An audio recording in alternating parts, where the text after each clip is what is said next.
My article over the weekend was headlined "Education Blows Hot" and was about GEMS and the purchase of Hillcrest.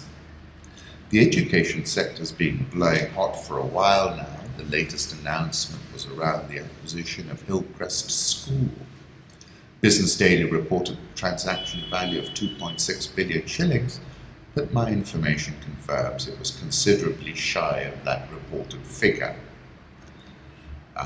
The purchase of Hillcrest was from Phoenicia Capital, a PE fund who in turn bought Hillcrest out of receivership and nurtured it, and now were placing the school in the hands of GEMS.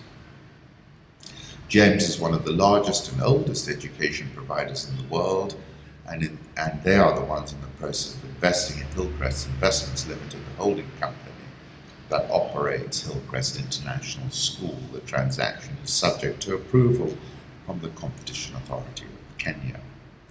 GEMS is a family-owned education provider headquartered in Dubai with a track record in the education field spanning 60 years, with global operations encompassing 300,000 pupils in 80 schools in Africa, Europe, North America, and the Middle East.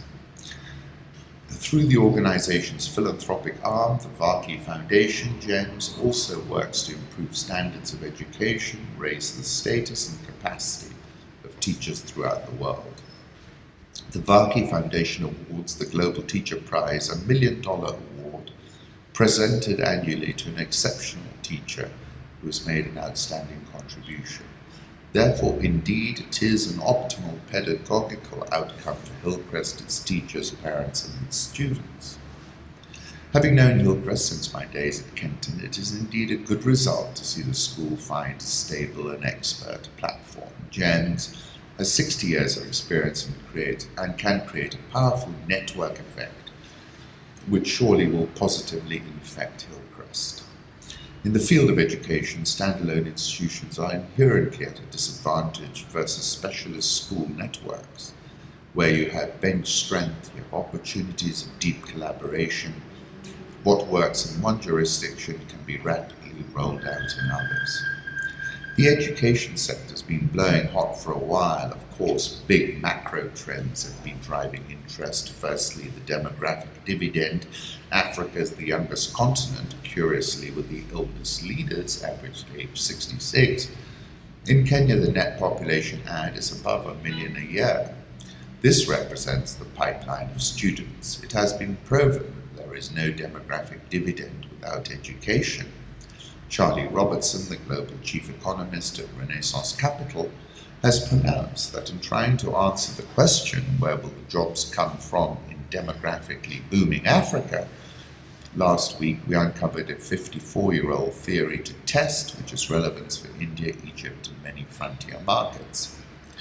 This says that countries cannot grow sustainably unless there is 40% literacy, and cannot industrialize unless there is 70 to 80% literacy. In East Africa, Kenya at 78% is ripe for industrialization. Ethiopia lags at 49%, far less than China even in 1990. This reinforces our 2016 piece showing that the EAC has the high investment rates needed to industrialize within 5 to 10 years. Our people as parents are quite correctly determined to invest in their children's education. Education is a need, not a want. The gross enrollment GER has doubled in the last 10 years to 8.5% in 2016, from 4.5% in 2006, according to a report of the Business of Education in Africa. Other significant education announcements confirm the sector is attracting a lot of interest. There are many different price points, a variety of product offerings. Phoenicia itself is investing 400 million in Kitengela International School. Makini School Limited was acquired through a joint venture between Skoll Mauritius, Caceres Capital, and Advtech Group. Advtech Group also launched Crawford Kenya International College. Then you have Dubai Investments joining a consortium including Centum, Investbridge Capital, and Sabis Education Network, and all set to roll out a chain of Sabis-branded private schools in Africa. There are plenty of other examples.